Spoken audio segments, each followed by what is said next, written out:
ముస్లిం రిజర్వేషన్ల మీద చంద్రబాబు వైఖరి మారిందా? బీజేపీ వాళ్ళకి అనుకూలంగా మాట్లాడతాడా లేదా? సిఏఏ మీద మాట్లాడతాడా లేదా?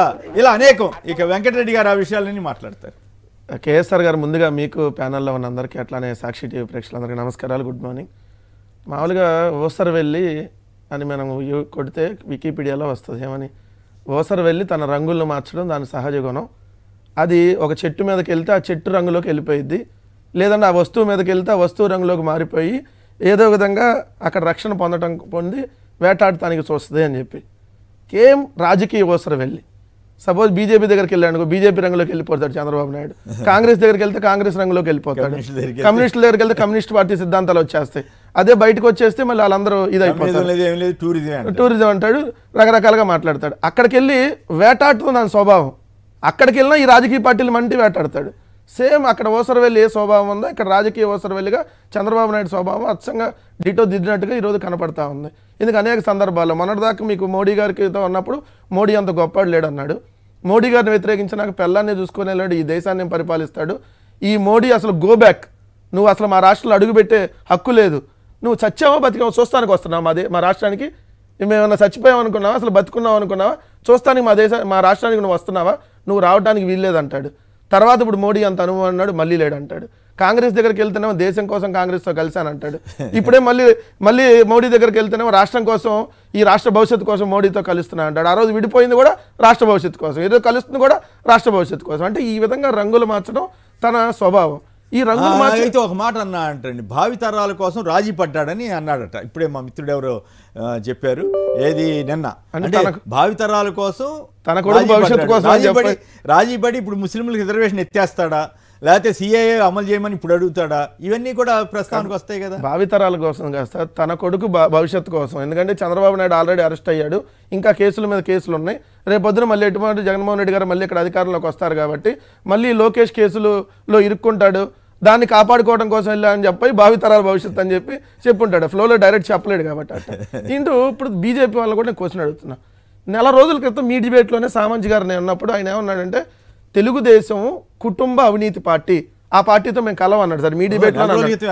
నెల రోజుల క్రితం ఒరిజినల్ బీజేపీ సామంత్ గారు అని అనుకోవట్లేదు, అప్పుడు వర్షన్ అట్లుంది. ఎందుకంటే మేము కుటుంబ పార్టీ అవినీతి పార్టీతో ఎట్టి పరిస్థితుల్లో కలము, చంద్రబాబు నాయుడుతో కలిస్తే మేము ధృతరాష్ట్ర కౌగులే, చంద్రబాబు నాయుడుతో కలిసి మేము ఆల్రెడీ తప్పు చేసాం, మేము జగన్మోహన్ రెడ్డి గారితో కానీ చంద్రబాబు నాయుడుతో కానీ మేము కలవం, మేము బీజేపీ జనసేన మాత్రమే పొత్తులో ఉన్నాయి, మేము ఎవరితో ఇంకెళ్ళాం అదే మాట్లాడి ఈ రోజు అది ఒక నిమిషం సామంత్ గారు వాళ్ళు తెలుగుదేశం కుటుంబ అవినీతి పార్టీ కాదా? ఈ రోజు కుటుంబ అవినీతి పార్టీ అని మొన్నదాకా మీరు అన్నారా లేదా అన్న? నేను అడిగిన దానికి సమాధానం చెప్పండి అన్న. సామంత్ గారు మీరు వచ్చినప్పుడు డిబేట్ లో డిస్టర్బ్ చేస్తారు, ఎందుకంటే మీరు అడిగిన దానికి సమాధానం చెప్పరు. మీ బీజేపీలో కొంతమందికి ఉన్నటువంటి దిక్కుమాలతనం ఏంటంటే అడిగిన దానికి సమాధానం చెప్పరు, ఎక్కడికి అడుకోబోతారు. మీరు తెలుగుదేశం పార్టీ కుటుంబ అవినీతి పార్టీ అన్నారా లేదా? చంద్రబాబు నాయుడు అనే అతను పోలవరాన్ని ఏటీఎం లాగా వాడుకున్నాడని సాక్షాత్గా మోడీ గారు అన్నారా లేదా? సన్ రైజ్ స్టేట్ కాదు ఇది, ఇది సన్ రైజ్ స్టేట్ కాదు, లోకేష్ అనే సన్ రైజ్ స్టేట్ అని మీరు అన్నారా లేదా? దీనికి మీరు సమాధానం చెప్పండి. ఇదే నరేంద్ర మోడీ గారిని పట్టుకొని కల్లాన్నే చూసుకోలేనాడు అనేటటువంటి దిక్కుమాలిన మాటలు మాట్లాడాడు చంద్రబాబు నాయుడు గారు. దాన్ని మీరు స్వాగతిస్తున్నారా? ఎస్, చూసుకోలేనాడు అనే దాన్ని మేము అంగీకరించే పొత్తు పెట్టుకున్నామని చెప్పదలుచుకున్నారా? సార్ మీరు మధ్యలో ఆగాలి దయచేసి. మీరు అందరూ మాట్లాడారు, మీరు కూడా వన్ బై వన్ మాట్లాడితే అర్థమవుతుంది. శ్రీనివాస్ గారు మళ్ళీ మీకు అవకాశం ఇస్తాం, మీరు మాట్లాడుతున్నారు. మీ భారతీయ జనతా పార్టీ వాళ్ళు ఈ మాటలన్నీ అన్నారా? మీ భారతీయ జనతా పార్టీ వాళ్ళు తెలుగుదేశం ఇవన్నీ అన్నదా లేదని నేను అడుగుతున్నా. ఎస్ అండి, ఆ రోజు మేము రాజకీయాల కోసం అన్నాం, ఈ రోజు కూడా మాకు కేవలం రాజకీయ అవసరాలు, అందుకని మేము మళ్ళీ మాట మార్చుతున్నాం చెప్పండి. ఎస్, మేము అంగీకరిస్తాం దానికి. ఎస్, మీకు ఎప్పుడు రాజకీయ ప్రయోజనాల కోసం తిడతారు, పొగుడుతారు, కలుస్తారు. సార్ వినండి, సామంత్ గారు ఒక నిమిషం వినండి, వింటూ నేర్చుకోండి. వినండి అయ్యా, మీ భారతీయ జనతా పార్టీ దిక్కుమాలితనం గురించి నేను చెప్తే ఇంకా అక్కడ తలకాయ ఆడబెట్టుకుంటారు పొద్దున్నే తీసుకొని. నో సార్, ఈ భారతీయ జనతా పార్టీ గురించి చెప్పాలి. మళ్ళీ నీతి వాక్యాలు మీరు చెబుతున్నారు. అరే చంద్రబాబు నాయుడు గారికి సిగ్గు లేకపోతే మీకన్నా ఉండాలి కదా పెట్టుకోవడానికి, వారికి లెటు లేదు, పెట్టుకున్నా మీకు ఉండాలి కదా, మళ్ళీ మీరేం మాట్లాడతారు? ఈ రాష్ట్రం విడిపోతుందని సామంత్ తెలిసి గారు కూడా సార్ ఆయన ఆగమని సామంత్ గారు, సామంత్ గారు దయచేసి మళ్ళీ మీకు అవకాశం సామంత్ ఇచ్చినప్పుడు గారు మాట్లాడండి దయచేసి. రాష్ట్రం విడిపోతుందని తెలిసి రైట్, కూడా మీరు ఆగండి. సామంత్ గారు, కృష్ణరాజు గారు, కృష్ణరాజు గారు చెప్పండి, సామంత్ గారి వైఖరి కరెక్ట్ గా ఉందా? కృష్ణరాజు సామంత్ గారు నేను అడిగిందని ఒక్క నిమిషం, సామంత్ గారు ఆగండి.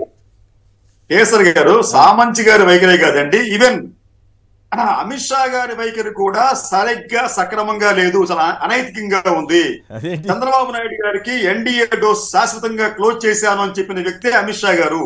మళ్ళీ అమిత్ షా గారి సమక్షంలోనే పొత్తు కుదిరింది. ఇప్పుడు విచిత్రమైన పరిస్థితి ఏంటంటే ఈ తెలుగుదేశం భారతీయ జనతా పార్టీ మధ్య పొత్తు కుదిరినప్పటికీ కూడా ఇప్పటి వరకు తెలుగుదేశం పార్టీ ఎన్డీఏలో చేరలేదు. ఆ పార్టీ ఎన్డీఏలో చేరకపోయినప్పటికీ కూడా బీజేపీ ఎందుకు ఆ పార్టీతో పొత్తు పెట్టుకుంది? ఇవన్నీ కూడా శేష ప్రశ్నలే కాదండి, ప్రజలకి ఇవన్నీ కూడా ఖచ్చితంగా రేపు సుస్పష్టంగా ప్రకటించారు. రేపు మీరు ఎక్కడ ఉన్నారు? సామంత్ గారు మీరు 1 by 1 okay right, okay right. Venkatareddy, Samanth గారు కేసరి గారిని గుర్తు చేయండి. సార్ మీరు ఆగండి సార్, నన్ను మాట్లాడండి. ఇప్పుడు ఇదే ఏం ఎన్ని మాట్లాడతారండి? ఇప్పుడు మీరు మర్చిపోతున్నారు, మీ నాయకుడిని మించిపోతున్నారు, అరే మర్చిపోతున్నారు. మీరు ఆగండి, మీకెందుకు నొప్పి వస్తుంది నాకు అర్థం కావట్లా. నేనేమంటున్నాను, చంద్రబాబు నాయుడుకి సిగ్గు లేదని మీరే అన్నారు కదా, చంద్రబాబు నాయుడు దుర్మార్గుడు అని మీరే అన్నారు కదా, మరి ఆ దుర్మార్గుడితో పొత్తు పెట్టుకున్న వాళ్ళు కూడా దుర్మార్గులు అవుతారు కదా.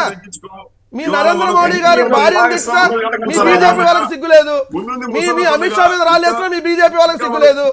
మాకు సిగ్గు లేదని మేము పొత్తు పెట్టుకుంటామని బహిరంగంగా చెప్పండి.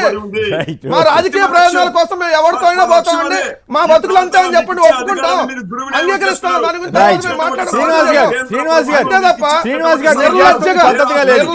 శ్రీనివాస్ గారు మీ మీద సార్ చంద్రబాబు నాయుడు గారు అన్నది పెట్టుకొని మోడీ శ్రీనివాస్ గారు దయచేసి మీరు ఆగండి, లేదా ఏ ముఖం పెట్టుకొని నరేంద్ర మోడీ ఆంధ్రప్రదేశ్ కి వస్తున్నాడు, తీవ్ర అన్యాయం చేశాడు ఈ ఆంధ్రప్రదేశ్ కి. బీజేపీతో పాటు ఆ పార్టీకి సహకరించే వారికి బుద్ధి చెప్పాలి, తెలుగు వారి సత్తా చాటాలి, నా రక్తం మరిగిపోతుంది, ఇవన్నీ మాట్లాడినప్పుడు చంద్రబాబు నాయుడు గారు అన్నప్పుడు మరి ఈ రోజు ఏ ముఖం పెట్టుకొని మరి మళ్ళీ చిలకలూరుపేట పొద్దున వస్తున్నారు మీరు అందరు కలిసి, మరి ఇప్పుడు అంటలేదా? మరి మీ మోడీగా సార్ మీరన్న మాటలే చంద్రబాబు నాయుడు అంత దుర్మార్గుడు లేడని బీజేపీ నరేంద్ర మోడీ అన్నాడా లేదా? చంద్రబాబు నాయుడు వెన్నుపోటుదారుడు అని అన్నాడా లేదా? నిన్నగాక మన సాక్షిలో ప్లే చేసి చూపించారు కదా, సునీల్ దియోదర్ అనే అతను చంద్రబాబు నాయుడు ఎలా వెన్నుపోటు పడిచాడో ఏమ్స్ మరి చూపించాడు కదా మీ ఇన్ఛార్జ్ సునీల్ దియోదర్. మరి ఇటన్నిటి మీరు సమాధానం చెప్పాలి కదా ఈరోజు. మరి మీరు ఎక్కడ సార్ మీరు శ్రీనివాస్ గారు ఇంతకుముందు మీరు ఇంత అరాచకంగా ఎప్పుడు వ్యవహరించలేదు. మీరు ఇంత ఇట్లా అరాచకంగా వ్యవహరిస్తున్నారంటేనే మీరు బలహీనపడ్డట్టు, మీరు మీ దగ్గర వాదన పట్టిమ లేనట్లు. మీకు అవకాశం ఇచ్చినప్పుడు మీరు మాట్లాడారు, అప్పుడు ఈయనేమో అడ్డం పడలేదు కదా. మరి మీరు ఇప్పుడు అడ్డం పడుతున్నారంటేనే మీరు వీక్ అయిపోయారు. నిజంగానే ఎవరో ట్రాప్లోకి వెళ్ళి ఏం మాట్లాడాలో తెలియక మాట్లాడుతున్నట్టు అవుద్ది. మీరు దయచేసి ఈ నిన్న తర్వాత మీరు సమాధానం చెప్పండి, తప్పు అడ్డం పడం.